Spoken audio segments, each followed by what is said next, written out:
Number one, ভারতের বিপক্ষে match Pakistan খেলবে, না খেলার অপশন তাদের নেই। নাম্বার টু, পাকিস্তান এই না খেলার নাটকটা করছে নিজেদের কিছু বাড়তি সুবিধা আদায়ের জন্য, আইসিসির কাছ থেকে কিছু বাড়তি অর্থ, কিছু সিরিজ, কিছু ইন্টারন্যাশনাল ইভেন্ট বাগিয়ে নেওয়ার জন্য। এবং নাম্বার থ্রি, বাংলাদেশে যে 12ই ফেব্রুয়ারি জাতীয় সংসদ নির্বাচন রয়েছে সেইটাকে কেন্দ্র করে বাংলাদেশ পাকিস্তান দুই দেশের রাজনৈতিক মহলের সিদ্ধান্ত দিয়ে প্রভাবিত হয়েই এই নাটকটা পাকিস্তান করছে। আমি এই তিনটা পয়েন্টের কথা কতগুলো ভিডিওতে আমার কতবার বলেছি বলেন তো দেখি, কতবার বলেছি। এখন এই যে পাকিস্তান ক্রিকেট বোর্ডের সঙ্গে আইসিসির মিটিং হলো, যেইখানে Bangladesh cricket board president Aminul Islam Bulbul ভাই উড়ে গিয়ে জয়েন করলেন লাহোরের সেই মিটিংটা, সেই মিটিংয়ের পর কি এই জিনিসগুলো আস্তে আস্তে ক্লিয়ার হচ্ছে না? এখনও যদি আপনার কাছে ক্লিয়ার না হয় তাহলে সামনে আরও বেশি ক্লিয়ার হবে। যেই সময়টা বাংলাদেশে টি-20 বিশ্বকাপ খেলা নিয়ে অনিশ্চয়তা চলছিল, ওই যে একটা দীর্ঘ সময় প্রায় সপ্তাহ তিনেক, সেই সময় পাকিস্তান আমাদের যে উস্কাচ্ছিল এবং ফাইনালে গিয়ে পাকিস্তান অবশ্যই টি-20 বিশ্বকাপ খেলবে, ওইটাও আমি অনেকবার বলেছি, পাকিস্তান খেলেছে। যেই দিন পাকিস্তান ঘোষণা দিয়েছে যে না আমরা টি-20 বিশ্বকাপ খেলবো, তবে বাংলাদেশের সঙ্গে সঙ্গতি দেখিয়ে বাংলাদেশের পাশে থাকার জন্য, যেহেতু বাংলাদেশ টি-20 ওয়ার্ল্ড কাপে নেই, অতএব আমরা ভারতের বিপক্ষে ম্যাচ খেলবো না। ওই প্রথম দিনের ভিডিওতে আমি বলেছি, যেদিন এই খবরটা আসে যে পাকিস্তান ভারতের বিপক্ষে ম্যাচও খেলবে, এরপরে ধরেন 25টা ভিডিওতে 50 বার, 75 বার, 100 বার আমি এই একই কথাটা বলেছি। এবং রাজনৈতিক বিষয়টা তো রয়েছেই, যে এই 12ই ফেব্রুয়ারি নির্বাচনটাকে কেন্দ্র করে বাংলাদেশ পাকিস্তানের যে বিষয়টা। এখন আমিনুল ইসলাম বুলবুল ভাই যে মিটিংটাতে ছিলেন, যেইখানটাতে পাকিস্তান ক্রিকেট বোর্ডের সঙ্গে আইসিসির একটা মধ্যস্থতার মতো জায়গায় তৈরি হয়েছে, সেইখানটাতে তো এই পুরো জিনিসটা আস্তে আস্তে ক্লিয়ার হচ্ছে নাকি বলেন তো? এই মিটিংয়ের পর কি বেশিরভাগ গণমাধ্যমে আপনারা এখন দেখতে পাচ্ছেন না যে 15ই ফেব্রুয়ারি ম্যাচটা হবে, হওয়ার দিকেই, হওয়ার পালেই আসলে হাওয়াটা লেগেছে। তবে এইখানটাতে একটা জায়গা নিয়ে আমার সিরিয়াস, আমি আপত্তি বলবো না, আমি আসলে যে কি বলবো আমি সেটা জানি না। সেটা হচ্ছে বিসিবি প্রেসিডেন্ট আমিনুল ইসলাম বুলবুল ভাইয়ের মধ্যস্থতাতেই নাকি পাকিস্তান ভারতের এই ক্রিকেট ম্যাচটা হচ্ছে। এই ডিল ব্রেকারটা আমাদের বুলবুল ভাই, এই মধ্যস্থতাকারী আমাদের বুলবুল ভাই, এই নেগোসিয়েটরটা আমাদের বুলবুল ভাই। তার নেগোসিয়েশনের পাওয়ারেই আইসিসি, ভারতীয় cricket board, Pakistan cricket board সব একসাথে করে নিয়ে এসে তিনি ভারত পাকিস্তান ম্যাচটার আয়োজনের ব্যবস্থাটা করে দিচ্ছেন। ভাই এই জিনিসটা হচ্ছে কি আপনার বুদ্ধির টেস্ট, বুদ্ধি না আসলে নির্বুদ্ধিতার টেস্ট। এটা আপনি যত বেশি বিশ্বাস করবেন আপনার বুদ্ধি আসলে তত কম, আপনি তত বেশি নির্বোধ। ধরেন আপনি যদি এটা 100% বিশ্বাস করেন যে বিসিবি প্রেসিডেন্ট আমিনুল ইসলাম বুলবুলের মধ্যস্থতাতেই ভারত পাকিস্তান ম্যাচ হচ্ছে, যে আপনি 100% বিশ্বাস করলে আপনি 100% নির্বোধ। আপনি যদি মনে হয় যে না এটা হলেও হতে পারে 50-50 চান্স, তাহলে আপনি 50% নির্বোধ। আপনার যদি মনে হয় যে কিছু তো বুলবুল ভাই হয়তো বা করতে পারেন, ধরেন আপনি 10% বিশ্বাস করলেন, তাহলে আপনি 10% নির্বোধ। এটা হওয়ার কোনো চান্সই নেই, কোনো সুযোগই নেই আমার আন্ডারস্ট্যান্ডিং। কেন না, বুলবুল ভাই যদি এত ভালো মধ্যস্থতাকারী হতেন, এত ভালো নেগোসিয়েটর তিনি আসলে হতেন, ভারত পাকিস্তানের ম্যাচটা তিনি আয়োজন করে ফেলছেন, তাহলে বাংলাদেশের বিশ্বকাপ খেলাটা তিনি কেন নিশ্চিত করতে পারেননি? বাংলাদেশ কি কারণে বিশ্বকাপ খেলেনি? বাংলাদেশ ধরেন বিশ্বকাপ খেলেনি, ভারতে গিয়ে আমরা খেলবো না, তাই তো? তো ভারতে গিয়ে যে খেলবো না, শ্রীলঙ্কাতে আমাদের খেলাগুলো যে সরিয়ে নেওয়া, সেইখানটাতে এই কথাগুলো বুলবুল ভাই নেগোসিয়েশনের মাধ্যমে আইসিসিকে কেন বোঝাতে পারেননি? ভারতীয় ক্রিকেট বোর্ডকে কেন বোঝাতে পারেননি? তারা যেহেতু আয়োজক। অন্যান্য দেশগুলোর ক্রিকেট বোর্ডকে কেন বোঝাতে পারেননি? পাকিস্তান ছাড়া সবাই যে আমাদের বিপক্ষে ভোট দিয়েছিল। হ্যাঁ, এখন আরেকটা কথা বলতে পারেন যে না এটা তো বাংলাদেশ সরকারের সিদ্ধান্ত, ফাইন, তাহলে সরকারের সঙ্গে সেই নেগোসিয়েশনটা বুলবুল ভাই করতে পারেননি কেন? যদি বুলবুল ভাই এত ভালো নেগোসিয়েটর হন, এত দুর্দান্ত, এত তুখোর, যে এই যে বাঘে মহিষকে তিনি এক ঘাটে জল খাওয়াচ্ছেন, ভারত পাকিস্তান আইসিসি সবাইকে এক জায়গাতে নিয়ে এসে ভারত পাকিস্তান ম্যাচ আয়োজনটা বুলবুল ভাই করে ফেলছেন, এই ডিলটা তিনিই ব্রেক করেছেন, তাহলে সরকারকে বোঝাতে পারেননি কেন? বাংলাদেশের টি-20 বিশ্বকাপ খেলাটা যে গুরুত্বপূর্ণ সেটা কেন বোঝাতে পারেননি? ভাই বুলবুল ভাই এই জায়গাটাতে তার ভূমিকাটা আমি কি বলবো, এটা পাকিস্তান জাস্ট শুধুমাত্র বাংলাদেশকে ইউজ করেছে, Pakistan cricket board Bangladesh cricket বোর্ডকে ইউজ করেছে। পাকিস্তান ক্রিকেট বোর্ডের chairman Mohsin Naqvi Bangladesh cricket board president Aminul Islam Bulbul ভাইকে ইউজ করেছে বলে আমার আন্ডারস্ট্যান্ডিং। ওই যে এখন একটা কথা খুব বেশি প্রচলিত না, সেটা কি মজলুম, বাংলাদেশকে এখানে মজলুম সাজিয়ে নিয়ে যাওয়া হয়েছে। মজলুম কেন? কেননা ভাই বাংলাদেশ তো শেষ পর্যন্ত গিয়ে বিশ্বকাপটা আমরা খেললামই না। আমাদের তো এই জায়গাটাতে বাংলাদেশ যে খেলেনি, এই যে আইসিসি দেখো বাংলাদেশ ক্রিকেট বোর্ড প্রেসিডেন্টও রয়েছে, এই বাংলাদেশ বিশ্বকাপ খেলেনি, তাহলে হচ্ছে গিয়ে আমাদের তোমরা বলো যে আমরা বিশ্বকাপ তো খেললাম, ভারত পাকিস্তান ম্যাচ খেলতে বলো, এখন ধরো কি করা যায় সেই আলোচনা করো। ওই যে আসে না এনজিওগুলা দারিদ্রতা যে বিক্রি করে, তারা যে হচ্ছে গিয়ে দরিদ্র মানুষকে দেখিয়ে বাইরে থেকে টাকা নিয়ে এসে সেই টাকায় নিজেরা ধনী হয়ে যায়, গরিব তো গরিবই থেকে যায়। সো বুলবুল ভাইকে এইখানে বা বাংলাদেশ ক্রিকেটকে, ক্রিকেট বোর্ডকে এইখানে পাকিস্তান জাস্ট শুধু তার নেগোসিয়েশনের একটা টুল হিসেবে ইউজ করেছে। খুব ভালোভাবে এটা চিন্তা করে দেখেন, আমি একদম খুব সিম্পল ওয়েতে চিন্তা করে দেখেন, বুলবুল ভাই ডিল ব্রেকার না, Bangladesh cricket board deal breaker না। আমাদের যদি সেই সক্ষমতার জায়গা থাকতো, ডিল ব্রেক করে আমরা টি-20 ওয়ার্ল্ড কাপই খেলতে পারতাম।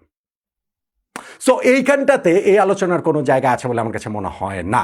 হ্যাঁ, বুলবুল ভাই একটা ইমার্জেন্সি কল পেয়ে পাকিস্তান ক্রিকেট বোর্ডের কাছ থেকে তিনি গিয়েছেন, তাকে এয়ারপোর্টে রিসিভ করেছে পিএসএল এর সিইও সালমান নাসির নাম, এরকম কি যেন একটা নাম, তিনি রিসিভ করেছেন। তারপরে মহসিন নাকভির সঙ্গে বুলবুল ভাইয়ের একটা মিটিং হয়েছে আলাদা। সেই মিটিংটাতে বলা হয়েছে যে আইসিসির সঙ্গে মিটিংয়ে এই Bangladesh cricket board Pakistan cricket board যেন এক লাইনে কথা বলে, এবং সেই লাইনটা কি, সেই লাইনটাও ধরে দেওয়া হয়েছে। এবং সেই লাইনের জায়গায় বাংলাদেশের যে একেবারে লাভ নেই আমি কিন্তু তা বলছি না, কারণ বাংলাদেশের এই জায়গায় একটা লাভ থাকতে পারে যে আইসিসি বাংলাদেশের উপরে এরপরে কোনো স্যাংশন ট্যাংশন দিবে না, নিষেধাজ্ঞা দিবে না। আইসিসির থেকে যেই টাকাটা আমরা পাই সেই টাকাটা হয়তো বা কেটে রাখবে না, জরিমানা করবে না। ওই জায়গাটা শুধুমাত্র বাংলাদেশের লাভ হতে পারে, এর বাইরে কিছু না। এখন ভারত পাকিস্তান ম্যাচ হওয়ার জন্য পাকিস্তান নাকি অনেকগুলো শর্ত দিয়ে দিয়েছে। সেই শর্তের জায়গাগুলো কি কি জানেন? শর্ত হচ্ছে গিয়ে তাদের আইসিসি রেভিনিউ বাড়িয়ে দিতে হবে। ভারত পাকিস্তান ম্যাচের মূল্য যদি এত বেশি হয়, যেই মূল্যের কথা সবাই বলছে, যেই মূল্যের কথা চিন্তা করে এই ভারত পাকিস্তান ম্যাচ আয়োজনের জন্য সবার মাথা খারাপ হয়ে গিয়েছে, তো পাকিস্তানের দাবি হচ্ছে গিয়ে সেই ক্ষেত্রে তো আমাদের শেয়ার ভাই বাড়িয়ে দিতে হবে। আইসিসি থেকে এখন তারা যেই পার্সেন্টেজটা পায় সেই পার্সেন্টেজ বাড়িয়ে দিতে হবে। তারা পায় এখন ইয়ারলি $34.5 মিলিয়ন, সেইটাকে তারা 40 মিলিয়নের মতো চাইছে। বাংলাদেশি মুদ্রায় তারা 420 কোটি টাকার মতো প্রতি বছরে পায়, বাংলাদেশি মুদ্রায় এখন তারা 490 কোটি টাকার মতো সেটা চাইছে। এইটা হচ্ছে গিয়ে তাদের চাওয়ার একটা জায়গা। এখন ওইখানটাতে তো আইসিসির যে ওই ইমরান খাজা তিনি উপস্থিত ছিলেন, এবং সঞ্জয় গুপ্ত তিনি হচ্ছে গিয়ে ওই যে জুমে কানেক্টেড ছিলেন। তারা কি এইখানটাতে বলতে পারে যে না ঠিক আছে এইটা তোমাদেরকে দিয়ে দিব? না, এইটা বড় জোর আইসিসি বোর্ড মিটিংয়ে উঠানোর কথা বলতে পারে যে না আমরা নেক্সট আইসিসি বোর্ড মিটিংয়ে এটা উঠাবো এবং সেটা নিয়ে আমরা আলোচনা করবো, অন্যান্য বোর্ড টোড মিলিয়ে তখন এই বিষয়ে আমরা আসলে সিদ্ধান্ত নিব। সেইটাই পাকিস্তানের জন্য ফেস সেভিং। পাকিস্তান তো এখন এই ম্যাচটা তাদের খেলতে হবে, তাদের এই ম্যাচ না খেলার কোনো অপশনই নেই পাকিস্তানে ভারতের বিপক্ষে, কারণ তাহলে তারা ফিনান্সিয়ালি এমন হিট খাবে। পাশাপাশি আইসিসির যদি নিষেধাজ্ঞা আসে, স্যাংশন আসে, অর্থ যদি বরাদ্দ বাতিল করে দেয়, দ্বিপাক্ষীয় সিরিজ যদি বন্ধ করে দেয়, তাহলে গিয়ে পাকিস্তান এর ক্রিকেট আসলে সার্ভাইভ করাটা নেক্সট টু ইম্পসিবল। ফলে তাদেরকে আমি আমার ভিডিওতে আছে, আপনি দেখেন, বললেন যে পাকিস্তানকে একটা ফিলিং দিতে হবে যে না তোমরা জিতেছো, তোমরা বিজয়ী হয়েছো। আর মহসিন নাকভি সেই দেশের ক্রিকেট বোর্ডের চেয়ারম্যান, ভাই মহসিন নাকভি পাকিস্তানের স্বরাষ্ট্রমন্ত্রীও বটে।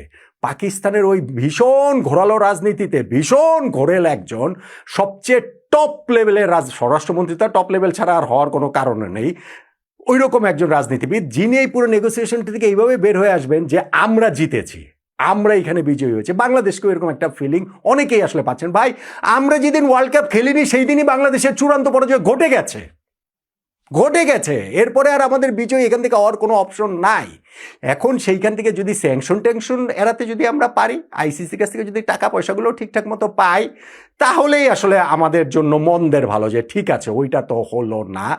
এর চেয়ে বেশি কিছু এখন এই জায়গাটাতে এক্সপেক্ট করার কোনো জায়গা আছে বলে মনে হয় না। আর ওই যে আলোচনা অন্যান্য যেসব বিষয় টিষয়ে যে এসেছে বলে বিভিন্ন মিডিয়াতে খবর, এখনও তো কেউ আসলে অফিসিয়ালি কোনো কিছু জানেনি যে পাকিস্তান চাইছে যেন ভারতের বিপক্ষে কিছু সিরিজ, যেন বাড়তি সিরিজ তারা খেলতে পারে, তারা কিছু সিরিজ হোস্ট করতে চায় আইসিসি ইভেন্ট। আর আইসিসি ইভেন্ট তারা কীভাবে হোস্ট করবে? 2021 সালেই তো 2031 পর্যন্ত এই 10 বছরের সকল আইসিসি ইভেন্টের হোস্টিং রাইটস টাইটস ওগুলো সব কিছু ঠিকঠাক হয়ে গিয়েছে। বাংলাদেশ কোন দলের সাথে কি সিরিজ খেলবে না খেলবে সেইটা ওইখানে বসে বসে এই ভারত পাকিস্তান ম্যাচ হবে কি হবে না ওই ডিলিংসের মধ্যে থাকবে। এগুলো ভেবে আমরা নিজেদেরকে একটু ভাবতে পারি যে না আমাদের খুব গুরুত্ব রয়েছে, আমরা একটু কলার উঁচু করে ঘুরতে পারি যে না না না, বাংলাদেশ ক্রিকেট ছাড়া আইসিসি চলছে না, পাকিস্তানের তো আমাদের পাশে রয়েছে, ভারতের ক্রিকেটও আমাদের ছাড়া চলতে পারবে না, ফলে আমাদের কথা মেনে নিতে হবে। আমাদের সাথে এখন ইংল্যান্ড, অস্ট্রেলিয়া, ভারত তাদের রেগুলার সিরিজ খেলতে হবে। বাংলাদেশে আগামী এই ওয়ার্ল্ড কাপের কোনো একটা আয়োজন আমাদেরকে দিয়ে, এগুলা ভাই যা শুধুমাত্র কথার কথা, এগুলো কোনো কাজের কথা না। মূল যে কথা সেটা হচ্ছে ভারতের বিপক্ষে ম্যাচ পাকিস্তান খেলবে খেলবে খেলবে, তাদের খেলতে হবে হবে হবেই।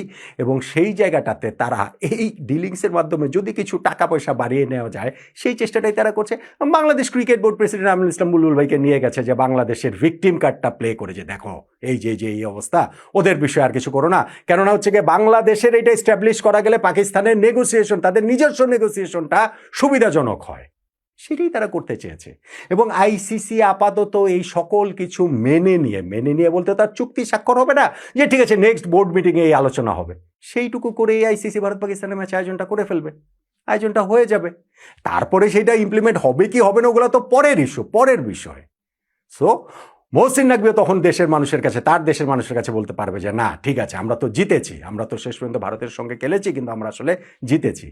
কিন্তু ভাই বাংলাদেশের মানুষ যদি আমরা নিজেদেরকে বিজয়ী ভাবি না, ওইটা আমার কাছে সবচেয়ে স্যাডেস্ট পার্ট লাগে, যে আমরা নিজেদেরকে বিজয়ী ভাবছি।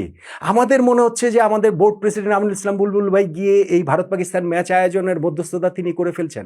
আমরা ভাবছি যে এই নেগোসিয়েশনের মাধ্যমে ভারত, অস্ট্রেলিয়া, ইংল্যান্ডের সঙ্গে আমাদের দ্বিপক্ষীয় সিরিজ বেড়ে যাবে। আমরা ভাবছি যে এই নেগোসিয়েশনের পার্ট হিসাবে আমাদেরকে কম্পেনসেশন দিবে।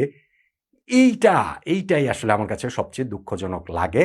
ভারত পাকিস্তান ম্যাচটা হচ্ছে, এই যে বলেছেন যে মহসিন নাকভি যে তাদের দেশের প্রাইম মিনিস্টারের সঙ্গে, শেহবাজ শরীফের সঙ্গে আবারও মিটিং করে তারপরে জানাবেন। আমার ধারণা সেই মিটিংটাও এই একটু ঝোলাঝুলি করবে আরও দু একদিন, কেননা 12ই ফেব্রুয়ারি নির্বাচনটা তো আর খুব দেরিতে নেই।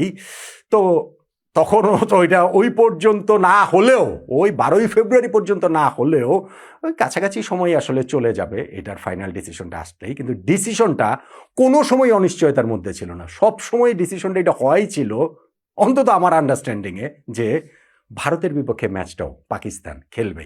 আমার আন্ডারস্ট্যান্ডিংয়ে ওই ডিসিশনটা হয় ছিল যে পাকিস্তান কিছু বাড়তি টাকা পয়সার জন্যই এই জোলাজলিটা করছে, বাংলাদেশকে ভিকটিম সাজিয়ে।